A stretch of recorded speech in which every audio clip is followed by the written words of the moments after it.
दोस्तों, आपने एक चीज नोटिस करी अभी? कोकरोच जनता पार्टी का जो आंदोलन हुआ है उसके बाद में सबसे ज्यादा डर सरकारों को किससे लगना चाहिए था? जो लोग मंच पे बैठे हुए थे उनसे। लेकिन हो उल्टा रहा है। सरकारों को और इन सरकारों के समर्थकों को सबसे ज्यादा डर लग रहा है उन प्रोटेस्टर बच्चों से जो सड़कों पर थे, जो अपने हिसाब से विरोध प्रदर्शन कर रहे थे जंतर मंतर की प्रोटेस्ट साइट से, यानी कि मंच से लेकर के और सीपी सर्कल तक में लगभग 1 से 1.5 किलोमीटर का दायरा है। वहां तक बच्चे अपने हिसाब से मीम्स बना रहे थे, अपने हिसाब से पोस्टर्स लिख रहे थे। हमारे सामने हम लोग गए थे, हमारे सामने लोग क्या, छोटी छोटी बच्चियां अपने हिसाब से सोच करके पोस्टर्स बना रहे थे। और उन मीम्स और पोस्टर्स की वजह से क्या हुआ है, जो एक इमेजिनरी जो हमारे दिमाग में एक हर एक नेता मंत्री की एक इमेज बनी हुई थी ना, उनको इन जेनजी बच्चों ने मिलकर के उस बुलबुले को फोड़ दिया है। जो मैट्रिक्स का सबसे बड़ा बुलबुला होता है धोखा, जो लोगों के दिमाग में बना हुआ होता है कि यार ये तो बहुत बड़े लोग हैं, इनको हम क्या कुछ कह सकते हैं, क्या कुछ नहीं कह सकते, वो बुलबुला हमारे बच्चों ने फोड़ दिया है। इसीलिए बाबा रामदेव जैसे लोग, कंगना रनौत जैसे लोग, सब के सब लोग आकर के सामने एक चीज कह रहे हैं कि बच्चों ने वहां पर बहुत गलत तरीके से उनकी मतलब भाषा शैली अच्छी नहीं थी। और लेकिन कोई एक बात नहीं कर रहा है। आप जब उस प्रोटेस्ट के बिल्कुल अंदर तक जाते हैं तो वहां पर एक बहुत बड़ा बैनर लगा हुआ है, जहां पर यही बच्चे जिन्हें आप असभ्य कह रहे हैं, यही बच्चे पूरे पूरे बॉलीवुड का बहिष्कार कर रहे हैं क्योंकि उन्होंने सच का साथ नहीं दिया। लेकिन उसके बारे में कोई बात नहीं कर रहा, क्योंकि वो भी एक इमेजिनरी दुनिया है जिसकी इमेज हमारे दिमाग में बहुत बढ़िया बनी हुई है। वैसे तो हम लोग जिस भी नेता का विरोध करते हैं, चाहे वो किसी भी पार्टी का कोई भी नेता हो, 4 लोग बैठ करके आपस में उसे गालियां दे लेते हैं। लेकिन यही हिम्मत मीम्स के और पोस्टर के जरिए बच्चों ने सामने से बोल करके दिखाई है। और सबसे बड़ी बात तो ये है कि अगर हमारे अपने घर का बच्चा किसी सरकार की गैर जिम्मेदाराना हरकत की वजह से आत्महत्या करने के लिए मजबूर होता है, उसकी जान चली जाती है, और उसके बाद सरकारें हमारे बच्चों से ये उम्मीद करती हैं कि हम सभ्य तरीके से बात करें उनसे, तो ये टाइम तो देखो अब जा चुका है। बच्चे, अब ये जो बच्चे हैं, जो अभी इस एज के बच्चे जो हमने वहां पर देखे 18 साल और उससे भी मतलब छोटे बच्चे थे, वो जिस तरफ जा रहे हैं ना इस आंदोलन को लेकर के, उन्होंने पूरे मतलब छोटे छोटे बच्चों ने लाठियां खाई हैं, जो अभी पढ़ ही रहे हैं, उनका अभी करियर भी शुरू नहीं हुआ है, उन्होंने लाठियां खाई हैं, सरकारों ने उनको लाठियां मारी हैं, और सरकारें उनसे रिक्वेस्ट कर रही हैं कि वो शालीनता से भी बात करें। बच्चों को थानों में बंद कर करके पीटा गया है।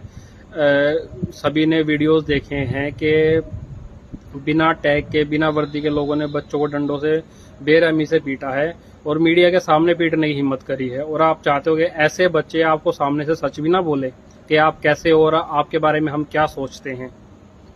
ठीक है। दूसरी चीज, अगर सरकारों ने ढंग से काम किया होता सभ्य तरीके से, तो बच्चों को तो सड़कों पे वैसे ही नहीं आना पड़ता। लेकिन अब बच्चे सड़कों पे आ गए हैं, उन्होंने अपने विरोध करने का तरीका पूरे तरीके से बदल दिया है। वो चुपचाप बैठ करके विरोध नहीं करने वाले, वो विरोध ऐसा कर रहे हैं कि जो आम जनता है, आम जनता के दिमाग में जाकर के वो विरोध सेट हो रहा है। आम जनता के दिमाग में से जो इमेज बनी हुई थी ना इस मायावी दुनिया की, जो राजनीति की दुनिया है और जो बॉलीवुड की दुनिया, वो इमेज अब टूट रही है। बच्चों ने ये सबसे बड़ा काम किया है। और आंदोलन खत्म होने के बाद भी आपने देखा होगा कि मंच पे जो लोग थे, 2, 4, 5, 10 लोग जो भी थे, उनका इंटरव्यू बहुत कम इक्का दुक्का जगह आपको देखा होगा। लेकिन अभी तक भी लगातार मंच से नीचे वाले बच्चों से लोग मिल रहे हैं, यूट्यूबर्स मिल रहे हैं, पत्रकार उनसे जाकर के मिल रहे हैं, उनके इंटरव्यूज हो रहे हैं। तो ये सबसे बड़ी बात है किसी भी आंदोलन में, कि मंच को लगभग लोग भूल ही गए हैं कि मंच पे कौन था और मंच ने कहां से क्या शुरुआत की थी। उनके लिए एक ही चीज मायने रखती थी, उनकी अपनी जीत। बच्चों ने वो हासिल करी, चाहे कैसे भी करी हो। अब आपको बुरा लग रहा है अगर प्रधानमंत्री मोदी को, योगी आदित्यनाथ को, बाबा रामदेव को या किसी को भी, तो उन्हें अपनी सरकारों के अंदर सुधार करना पड़ेगा। जब सरकारें पूरी तरीके से अपने अंदर में सुधार कर लेंगी, और ऐसी ये जो गैर जिम्मेदाराना हरकतें हैं कि बार बार पेपर लीक हो रही है, इतना बड़ा आंदोलन दिल्ली के अंदर हो रहा है, उसके दौरान भी पेपर लीक हो रहे हैं जगह जगह पर, और आप चाहते हो बच्चे आपसे अच्छे से बात करें। बच्चे जो दिन रात क्या तैयारी में लगे रहते हैं और डिप्रेशन में आकर के सुसाइड कर लेते हैं क्योंकि पेपर लीक हो जाता है। तो बच्चों के जाने का दर्द तो वही समझ सकता है कि जिसका अपना बच्चा हो, जिसे एक मतलब हल्का सा बुखार भी चढ़ जाए तो पूरी रात पूरा परिवार सोता नहीं है। उस बच्चे ने जवानी की उम्र में आके आत्महत्या कर ली, और सरकारें बेवकूफों की तरह ये चीज कह रही हैं कि बच्चों को शालीनता से बात करनी चाहिए थी। और दूसरी चीज, बाबा रामदेव जैसे लोग और इनके अलावा बीजेपी के जितने भी नेता मंत्री और समर्थक हैं, जिन लोगों को बच्चों के बनाए हुए मीम्स और पोस्टर समझ में आ रहे हैं ना, वो अपने आप को शालीन तो बिल्कुल ना कहें। वहां पर एक मीम था, उसका फोटो भी शायद मैंने खींचा था, उसमें लिखा हुआ था नीचे naughty politics. Naughty politics word जिसको समझ आ रहा है ना, वो खुद को शालीन ना कहे, वो सिर्फ शालीन होने का दिखावा कर रहा है।